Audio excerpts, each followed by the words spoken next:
Hello guys, আসসালামু আলাইকুম। শেষে হচ্ছে আমি ভালো আছি। আমি এসেছিলাম নতুন একটা ব্লগ নিয়ে। তো এখানে হচ্ছে টমেটো আছে, তারপর হচ্ছে এখানে আছে তারপর হচ্ছে আলু, এরপর হচ্ছে এখানে মরিচ, এর ভিতরে কিন্তু পেঁয়াজও আছে। চলো একটু বাইরের ওয়েদার দেখেছি।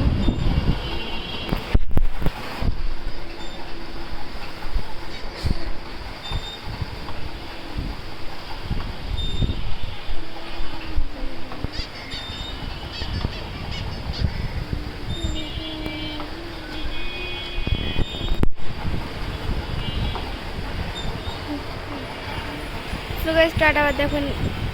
সো গাইস আপনারা ভুলে গেছি আর একটু ভিডিও আছে, চলো দেখি। এখানে রয়েছে করলা,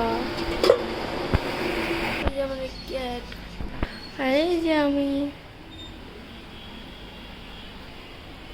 এখানে তাল ভিজানো হয়েছে, কি জানি বানানো হবে,